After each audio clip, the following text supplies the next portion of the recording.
My name is Ronit Verma and welcome to another section of biology. आज का जो हमारा क्लास होने वाला है, इस क्लास के अंदर हम डिस्कस करेंगे अपने नेक्स्ट साइंटिस्ट को जिन्होंने आपके बायोलॉजिकल क्लासिफिकेशन के अंदर बहुत बड़ा एंड बहुत इंपॉर्टेंट कंट्रीब्यूशन दिया है। जी हाँ, आज हम बात करेंगे टू किंगडम क्लासिफिकेशन देने वाले साइंटिस्ट कैरोलस लिनियस के बारे में। ओके, इनको आपने पढ़ा होगा, सुना होगा, या हमने टैक्सोनॉमी वाले चैप्टर के अंदर भी कैरोलस जो लिनियस है इनका जिक्र किया है। इन्होंने आपके बाइनोमियल नोमेनक्लेचर को दिया है। इन्होंने आपके पास किस चीज को दिया था? बाइनोमियल या बाइनोमियल नोमेनक्लेचर को, जिसके अंदर अपन क्या करते थे कि किसी भी ऑर्गेनिज्म को अपन जीनस नेम प्रोवाइड करते थे एंड उसका स्पीशीज नेम, यानी कि अपन क्या करते थे वहां पर उसके दो नाम देते थे कॉमन। अगर मैं बात करूं तो ठीक है, वो अपन बाइनोमियल नोमेनक्लेचर के अंदर डिटेल में पढ़ा चुका हूं मैं आपको। अगर आपने वीडियो नहीं देखा है तो डिस्क्रिप्शन में अपन लिंक डाल देंगे उसका, और आई बटन पे भी आपको वो मिल जाएगा। ठीक है, तो बेसिकली आज हम बात करेंगे, आज का हमारा जो वीडियो होने वाला है, आज का हम जो वीडियो डेडिकेट करेंगे, ये वीडियो होगा अपने ग्रेट साइंटिस्ट के बारे में and father of taxonomy and father of plant taxonomy and father of animal taxonomy. देखिए कितने चीजों के फादर हो चुके हैं। ये टैक्सोनॉमी के फादर हैं, आपके प्लांट टैक्सोनॉमी के फादर हो गए, एनिमल टैक्सोनॉमी के फादर हैं, इनके बारे में बात करेंगे। ठीक है, तो ग्रेट साइंटिस्ट थे और ग्रेट कंट्रीब्यूशन है इनका टैक्सोनॉमी के अंदर एंड बायोलॉजिकल क्लासिफिकेशन के अंदर। ओके, तो चलिए बात करते हैं। सबसे पहले देखते हैं कैरोलस लिनियस के बारे में। तो कैरोलस लिनियस का अगर अपन बात करें, टाइम पीरियड जो माना जाता है, इनका जो वर्किंग टाइम पीरियड है, ये कब से है? ये पूरा इनका टाइम पीरियड है, यानी कि इनका पूरा लाइफ कितना हो गया?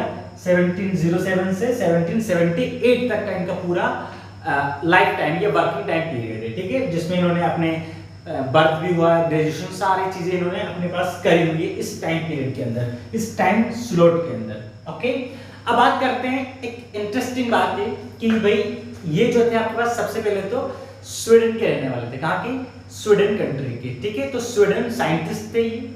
दूसरी बात ये कि इन्होंने आपके पास क्या किया था? ऑर्गेनिज्म जो थे उनको बाइनोमियल नोमेनक्लेचर टेक्निक के थ्रू या बाइनोमियल नोमेनक्लेचर के थ्रू इन्होंने क्या किया था? टू नेम प्रोवाइड करे थे। अब इनका जो रियल नेम है, खुद का रियल नेम देखिए, इनका रियल नेम क्या था? कार्ल वॉन ली। कार्ल वॉन ली, ये इनका रियल नेम है। ओके, अब देखिए खुद का नाम 3 वर्ड में है इनका, कार्ल वॉन और ली। और इन्होंने कौन सा आपके पास दिए थी? इन्होंने आपके पास बाइनोमियल नोमेनक्लेचर को इंट्रोड्यूस किया, इसके अकॉर्डिंग ऑर्गेनिजम्स का क्लासिफिकेशन किया, उनको नेम प्रोवाइड किया। ठीक है, नोमेनक्लेचर किया। ओके, तो अब खुद का नाम 3 का, तो ये क्या हुआ? फिर इन्होंने अपना नाम चेंज कर दिया और इन्होंने आपके पास क्या किया? कैरोलस लिनियस कर दिया। ओके, तो लैटिन लैंग्वेज के अंदर इन्होंने अपना सारा वर्क किया था, तो अकॉर्डिंग टू लैटिन लैंग्वेज फिर इन्होंने अपना नाम कैसे कर दिया? Carolus Linnaeus. ठीक है, और फादर ऑफ टैक्सोनॉमी इनको अपन कहते हैं बिकॉज टैक्सोनॉमी में बहुत बड़ा इनका कंट्रीब्यूशन रहा है।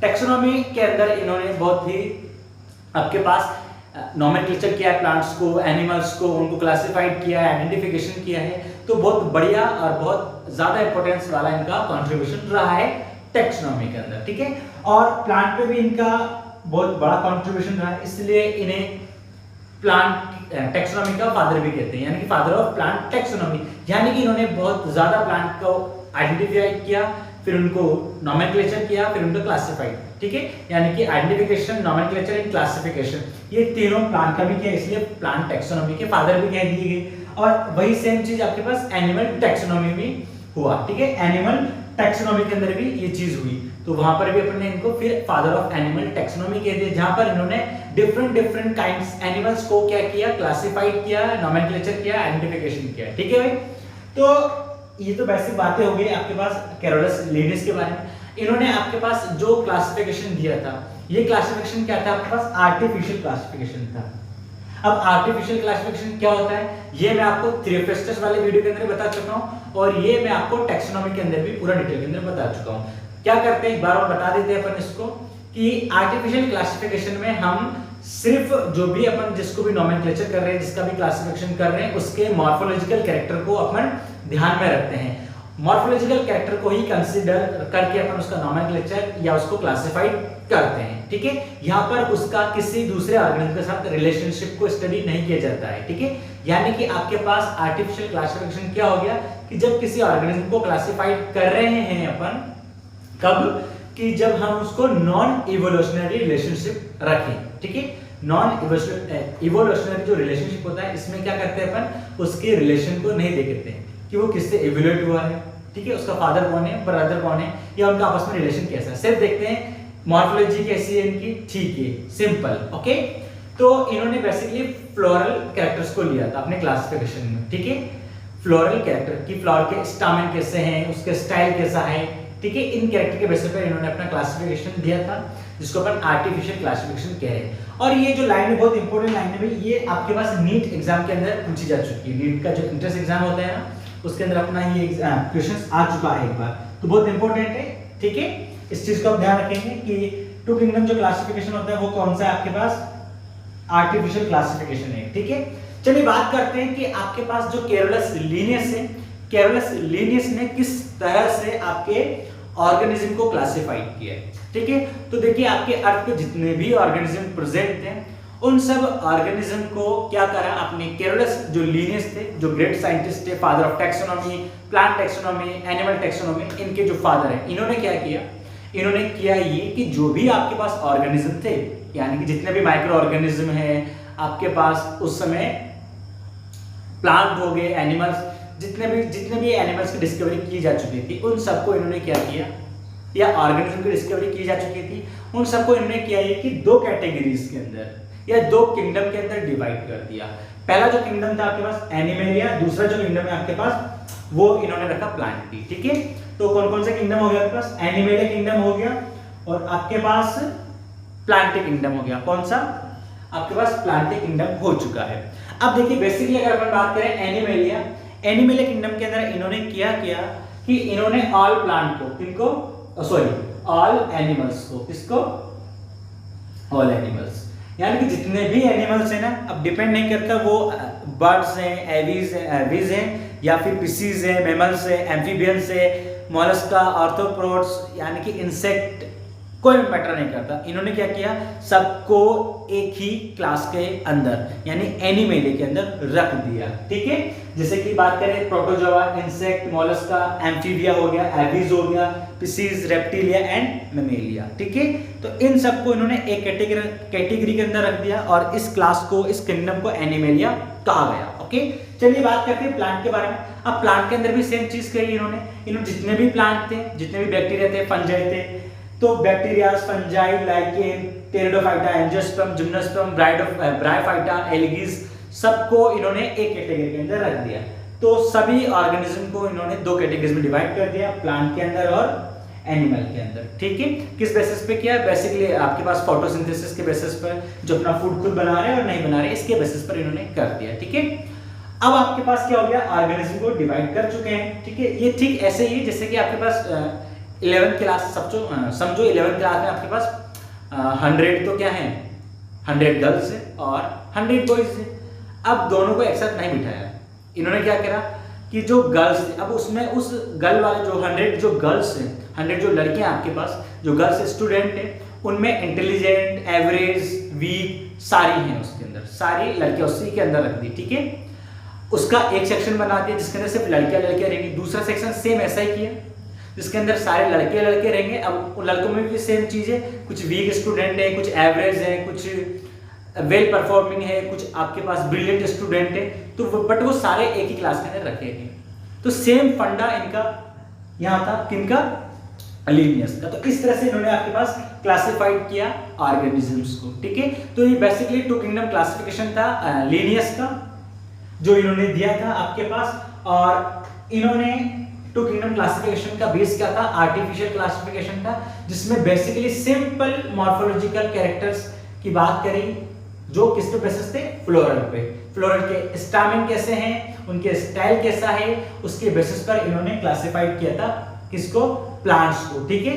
ये चीज आपको ध्यान रहेगी। और ये जो आपके पास एनिमेलिया और प्लांटी इन्होंने डिवाइड किया, ये किसके बेसिस पर है, सिंपल मॉर्फोलॉजिकल कैरेक्टर के बेसिस पर, ठीक है। तो ये था हमारा टू किंगडम क्लासिफिकेशन। अब हम बात करेंगे आपके पास किसके बारे में, इनकी कुछ बुक्स हैं, बहुत इंपॉर्टेंट बुक्स है, और बुक्स वाले पोर्शन से भी क्या होता है आपके पास एक क्वेश्चन आता है जब आपको डिफरेंट साइंटिस्ट की बुक दे दी जाती है और आपको उनके साइंटिस्ट या उनके ऑथर के नेम को मैच करना होता है, तो वो भी आपके क्वेश्चन बनता है। इसलिए आपको कैरोलस लिनियस की तो खास तौर पे कुछ बुक्स हैं उनको ध्यान में होना चाहिए या उनके नाम पता होने चाहिए, ठीक है। जैसे आपकी बुक का नाम सामने है, आपको साइंटिस्ट का नाम माइंड के अंदर रिकॉल होना चाहिए। ओके, तो बुक्स देख लेते हैं कौन कौन सी बुक इन्होंने लिखी है। ओके, चलिए बात करेंगे अपन कैरोलस लिनियस की बहुत इंपॉर्टेंट बुक्स के बारे में, जो आपके एग्जाम के पॉइंट ऑफ व्यू से, इट मींस नीट के पॉइंट ऑफ व्यू से भी बहुत ज़्यादा इंपॉर्टेंट है। कुछ बुक्स हैं जो कैरोलस लिनियस ने लिखी थी, जिसके अंदर इन्होंने कुछ एनिमल्स को, कुछ प्लांट्स को क्या किया था, डिटेल के साथ इन्होंने इंट्रोड्यूस किया था। तो सबसे पहली जो बुक है आपके पास, इस बुक का क्या नाम है आपके पास, हॉर्टस अपेंडिकस, ठीक है। हॉर्टस अपेंडिकस जो बुक है, ये इनकी सबसे पहली बुक है। कैरोलस लिनियस ने फर्स्ट जो बुक थी आपके पास, वो हॉर्टस अपेंडिकस बुक को लिखा था। ओके, इस बुक के बारे में कोई ज्यादा जानकारी है नहीं और ज्यादा कुछ डिटेल है भी नहीं आपके पास, ठीक है। तो बात करेंगे अपन नेक्स्ट बुक के बारे में। नेक्स्ट जो बुक है आपके पास, ये है फिलोसोफिया बॉटनिका, ठीक है। फिलोसोफिया बॉटनिका जो बुक है, ये बुक बहुत इंपॉर्टेंट बुक है भाई, इनकी कैरियर की एक तरीके से बहुत ज्यादा इंपॉर्टेंट बुक रही है। क्यों? क्योंकि इस बुक के अंदर, यानी कि फिलोसोफिया बॉटनिका जो बुक है, इस बुक के अंदर इन्होंने क्या किया, इस बुक के अंदर इन्होंने प्रिंसिपल ऑफ नोमेनक्लेचर, यानी कि किसी ऑर्गेनिज्म को जब आप नॉमिनेट कर रहे हो, जब आप उसको जीनस का नाम प्रोवाइड कर रहे हो, जब आप उसको स्पीसीज नाम प्रोवाइड कर रहे हो, उस समय आपको कौन कौन सी चीजें ध्यान में रखनी चाहिए। It means principle of nomenclature, वो आपके पास इस बुक के अंदर इन्होंने दिए थे। मैंने आपको पढ़ा चुका हूं पिछले वीडियोस के अंदर, पिछले लेक्चर्स के अंदर, जो अपने टैक्सोनॉमी के अंदर भी पढ़े हुए हैं कि बाइनोमियल नोमेनक्लेचर, ठीक है। बाइनोमियल नोमेनक्लेचर होता है आपके पास, उसी को अपन कहते हैं प्रिंसिपल ऑफ नोमेनक्लेचर कहते हैं, कि आपको ऑर्गेनिज्म को बाइनोमियल नोमेनक्लेचर के अकॉर्डिंग नाम प्रोवाइड करते समय या नेम प्रोवाइड करते समय किन किन चीजों को कंसिडर करना है, किस किस चीजों को ध्यान में रखना है, तो वो किसके अंदर आएंगे आपके पास, प्रिंसिपल ऑफ नोमेनक्लेचर के अंदर। ओके, बात करते हैं अपन नेक्स्ट बुक, सिस्टेमा नेचुरी। ये भी इनकी बहुत इंपॉर्टेंट बुक है। Systema Naturae is the great and important book of Carolus Linnaeus. Carolus Linnaeus की इस बुक में, इस बुक के 10th एडिशन में, कौन से एडिशन के अंदर, 10th एडिशन, ठीक है। तो 10th एडिशन में क्या हुआ आपके पास, 10th एडिशन में इन्होंने क्या किया आपके पास, इन्होंने एनिमल्स की डिटेल प्रोवाइड की। किसकी? एनिमल्स की। यानी कि इन्होंने सिस्टेमा नेचुरी के 10th एडिशन के अंदर इन्होंने क्या किया, वहां पर बहुत सारे एनिमल्स को इन्होंने नोमेनक्लेचर किया। इट मींस बहुत सारे ऐसे एनिमल्स थे जिनको इन्होंने जीनस का नाम प्रोवाइड किया, जिनको स्पीसीज का नाम प्रोवाइड किया। ओके, तो ये भी बहुत इंपॉर्टेंट बुक है। एग्जाम के पॉइंट ऑफ व्यू से दोनों बुक आपके पास बहुत इंपॉर्टेंट है। अगर क्वेश्चन बनने के चांसेस होते हैं ना बुक से, तो इन दोनों बुक से आपके पास बनेंगे। ओके, जनरल प्लांटरम जो इनकी नेक्स्ट बुक है, इस बुक के अंदर इन्होंने क्या किया, इस बुक के अंदर इन्होंने जेनरास, इट मीन जीनस को डिटेल के अंदर एक्सप्लेन किया था। बहुत सारे आपके पास जेनरास थे, बहुत सारे आपके पास जीनस थे, जिनके बारे में इन्होंने डिटेल से नॉलेज प्रोवाइड की थी इस बुक के अंदर। नेक्स्ट बुक है आपके पास स्पीसीज प्लांटरम। स्पीसीज प्लांटरम इनकी लास्ट बुक है, और इस बुक के अंदर, ये भी बहुत इंपॉर्टेंट बुक है, इस बुक के अंदर इन्होंने क्या किया आपके पास, प्लांट को क्लासिफाइड किया। अब प्लांट को इन्होंने बेसिकली सिंपल मॉर्फोलॉजिकल कैरेक्टर, अब मॉर्फोलॉजिकल कैरेक्टर किसके बेसिस पे थे, फ्लोरल के बेसिस पे, ठीक है। यानी कि एक फ्लोरल के अंदर क्या क्या चीजें मिल रही है उसके बेसिस पे। तो इन्होंने आपके पास देखिए, यहाँ पर इन्होंने क्या किया आपके पास, फ्लावर के अंदर मिलने वाले स्टामेंस, ठीक है, जो कि आपके पास मेल रिप्रोडक्टिव पार्ट होते हैं, और दूसरे आपके पास स्टाइल, ठीक है, स्टाइल ये फीमेल पार्ट होता है और ये मेल पार्ट होता है। Stamen is a male part और style is a female part. इन पार्ट के बेसिस पर जो कि फ्लावर के अंदर प्रेजेंट होते हैं, इनके बेसिस पर इन्होंने क्या किया, बहुत सारे प्लांट को क्लासिफाइड किया। ओके, और इन्होंने इस बुक में अप्रोक्सीमेट अगर हम मान के चलें तो आपके पास 6000 यानी कि 6000 प्लांट्स को इन्होंने क्लासिफाइड किया, इनके बारे में डिटेल प्रोवाइड की, इनको नोमेनक्लेचर किया, ठीक है। तो ये सारी फेमस बुक थी आपके पास कैरोलस लिनियस की, great scientist, father of taxonomy, father of plant taxonomy, father of animal taxonomy. Okay, तो आज का जो हमारा वीडियो था, ये वीडियो हमने किसको डेडिकेट किया हुआ है? आज का हमने ये वीडियो डेडिकेट किया है अपने ग्रेट साइंटिस्ट कैरोलस लिनियस को। ओके, तो आज के वीडियो में सिर्फ अपन इतना पढ़ेंगे। नेक्स्ट वीडियो के अंदर हम बात करेंगे थ्री किंगडम के बारे में। आज हमने बात करी टू किंगडम क्लासिफिकेशन के बारे में, जिसको कैरोलस लिनियस ने दिया था। टू किंगडम क्लासिफिकेशन के साथ साथ हमने कैरोलस लिनियस के बारे में भी जाना। अब आपको अगर ये वीडियो अच्छा लगे, वीडियो के अंदर जो दी गई जानकारी है ये नीट के पर्पज से आपके पास बहुत इंपॉर्टेंट है, कभी कभार चांस होते हैं यहाँ से क्वेश्चंस आने के।